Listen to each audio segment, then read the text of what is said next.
ایک ایسا پرندہ جو آگ سے پیدا ہوتا ہے اور آگ کے شعلوں میں ہی مل جاتا ہے۔ اس کی زندگی لافانی ہے، وہ تمام پرندوں کا بادشاہ ہے۔ کیا عربی داستانوں کا یہ پر اسرار پرندہ صرف ایک افسانہ ہے یا قدیم زمانے میں یہ سچ میں وجود رکھتا تھا؟ اس ویڈیو میں ہم دنیا کے سب سے پر اسرار اور دلچسپ پرندہ سیمرغ یعنی فینکس کے بارے میں جانیں گے۔ دنیا میں انواع و اقسام کے پرندے موجود ہیں جو اس کائنات کی خوبصورتی میں چار چاند لگاتے ہیں، لیکن ان میں سے ایک پرندہ ایسا ہے جو اپنی دلچسپ اور حیران کن خصوصیت کی وجہ سے صدیوں سے زیر بحث رہا ہے، جسے سیمرغ یا فینکس کہتے ہیں۔ لوگ اسے فائر برڈ کے نام سے بھی جانتے ہیں۔ عربی یا فارسی میں اسے عنقا یا ققلس کہتے ہیں۔ آریہ لوگ اسے امر پکشی اور ترکی اسے طغرل یا ہما کہتے ہیں۔ یہ پرندہ اپنی غیر معمولی لمبی عمر کی وجہ سے مشہور ہے۔ دراصل اس کی زندگی لافانی اور نہ ختم ہونے والی کہی جاتی ہے۔ اس پرندے کے متعلق مشہور ہے کہ یہ پرندہ 500 سے 600 سالوں تک زندہ رہنے کے بعد خود کو جلا کر راکھ کر دیتا ہے اور پھر اسی راکھ سے اس کی نسل کا نیا پرندہ جنم لیتا ہے۔ اس پرندے کے متعلق ہر تہذیب اور قوموں میں مختلف کہانیاں موجود ہیں، خواہ قدیم چین ہو، فارس ہو، بھارت ہو یا عرب ہو۔ مورخین کے مطابق سیمرغ پہلے عرب کے علاقوں میں پایا جاتا تھا اور عرب کے اونچے اور ویران پہاڑی چوٹیوں میں اس کا بسیرا تھا۔ یہ پرندے کوہ کاف میں رہتے تھے، جو قدیم دور کا ایک پر اسرار اور طلسماتی شہر تھا۔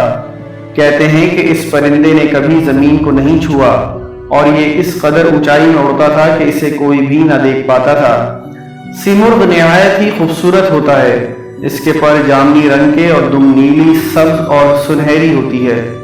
یہ دیکھنے میں کسی بڑے عقاب کے مانند ہوتا ہے۔ سیمرغ دنیا کے تمام علوم سے واقفیت رکھتا ہے اور بہت وفادار ہوتا ہے۔ 5ویں قبل مسیح میں ہیروڈوٹس نے لکھا تھا کہ عربی لوگ ایک ایسے پرندے میں یقین رکھتے ہیں جسے میں نے صرف تصویروں میں دیکھا ہے، اور ہر 500 سالوں بعد یہ پرندہ خود کو جلا کر نیا جنم لیتا ہے۔ سیمرغ کے آنسو بیماری کے علاج کے لیے استعمال ہوتے ہیں اور ان کے آنسو میں بہت سے مرض کی شفا رکھی گئی ہے۔ اسلامی تصوف میں سیمرغ کو ایک اہم مقام حاصل ہے اور صوفیاء کرام نے اس پرندے کو اپنا موضوع کلام بنایا ہے۔ لہذا ایران کے ایک مشہور بزرگ خواجہ فرید الدین عطار نے اپنی کتاب میں سیمرغ کا ذکر کیا ہے۔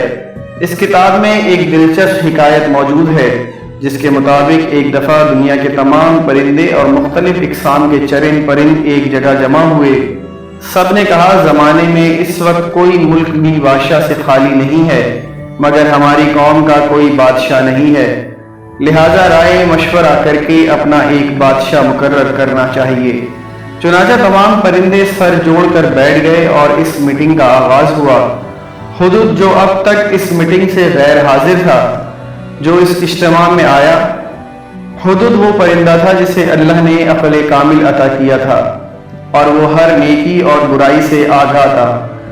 ہدہد نے کہا کہ اے پرندوں کی جماعت، بے شک میں پیغام رساں بھی ہوں اور غیب کی باتیں بھی بتاتا ہوں۔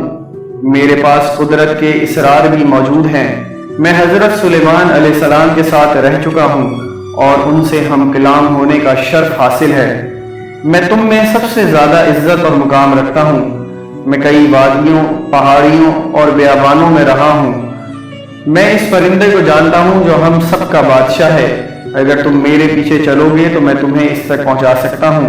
بے شک ہم سب کا بادشاہ وہی پرندہ ہے جس کا نام سیمرغ ہے اور وہ کوہ کاف کی وادیوں میں رہتا ہے۔ وہ تمام پرندوں کا سلطان ہے، مگر اس تک پہنچنے کا راستہ بہت لمبا، بہت طویل ہے۔ راستے میں بہت سارے خطرات، دریا، خشک زمینیں آتی ہیں۔ اس راستے پر چلنا کسی مضبوط دل والے کا کام ہو سکتا ہے۔